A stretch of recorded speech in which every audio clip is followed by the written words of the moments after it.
We're always praying to the gods, seeking blessings from various deities of wealth, and buying all sorts of lucky charms, yet we still find ourselves unlucky. Meanwhile, others don't do anything at all, and their luck is great. Why is that?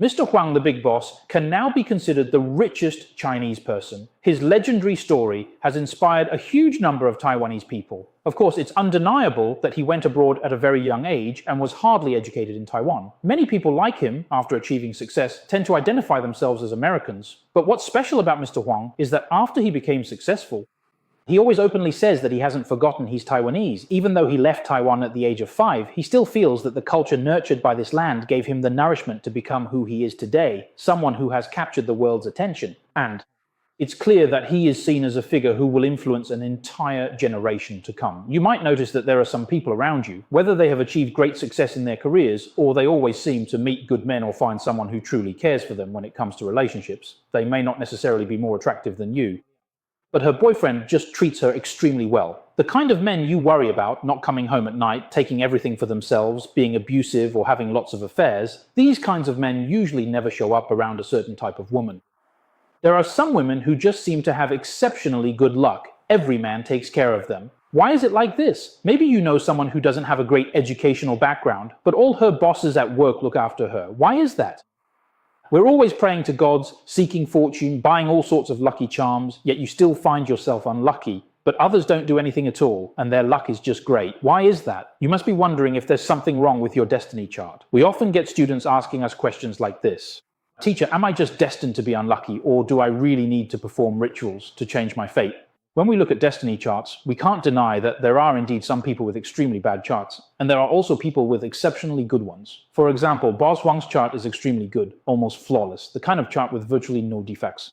Where there are lower limits, there will be things that suppress harmful stars. Things that should appear will show up, and things that should be circled will be circled. As for those who are especially unlucky, they really do experience whatever misfortunes are supposed to happen. If something is meant to be destroyed, it gets destroyed, and they encounter all sorts of strange things. But we have to say, both of these cases are very extreme.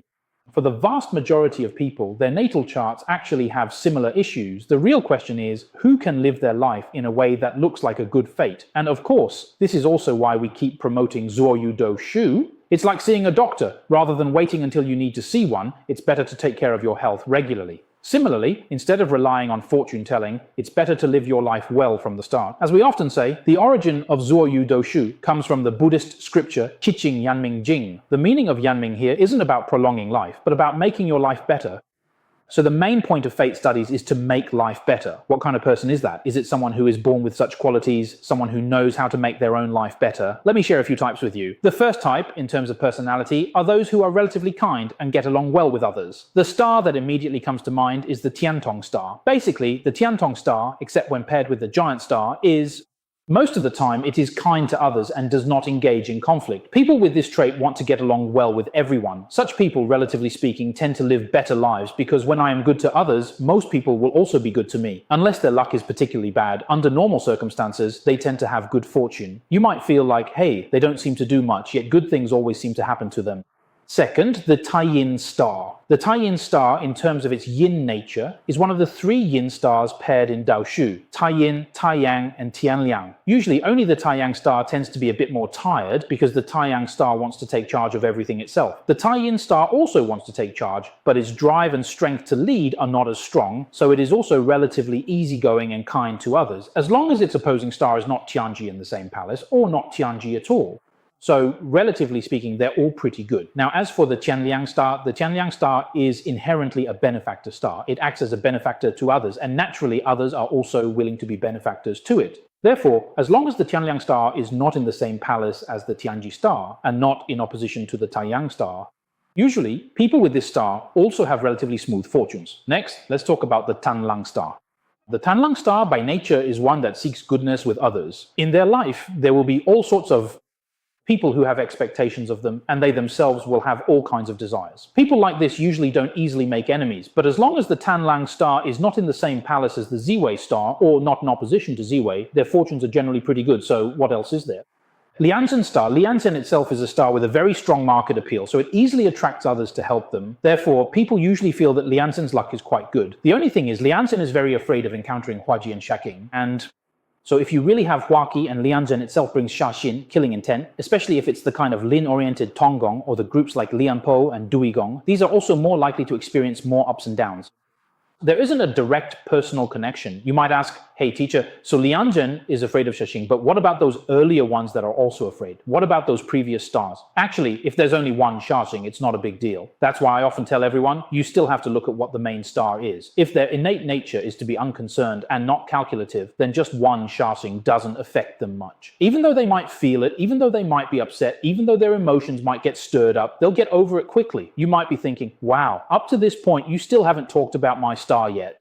There's also another type of person who feels like they've never had any problems in their whole life. This is more about their own perception. They think, I'm doing great, why bother with fortune telling? Forget it, it's useless, I believe in relying on myself.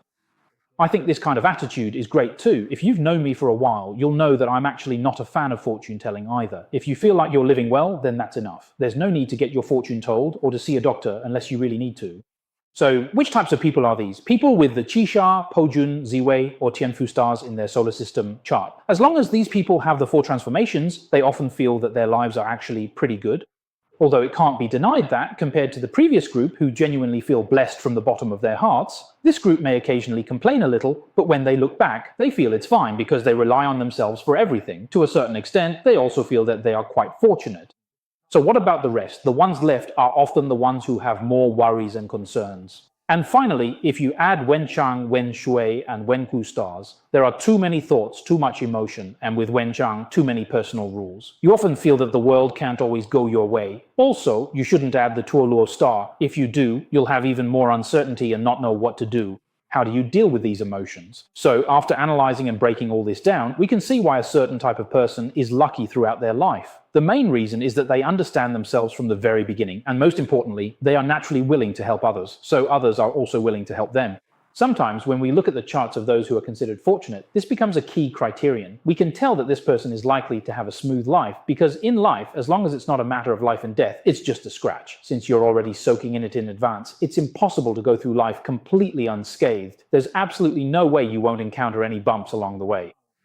There will always be all kinds of problems, but whether you can maintain a good mindset to get through them, that's what truly makes someone fortunate. Otherwise, no matter how much money you make, you'll still experience all sorts of suffering. For example, you might already be considered the richest person in Taiwan by name. But if you're still obsessed with fighting for power and profit, then of course you'll be miserable. All right, thank you everyone.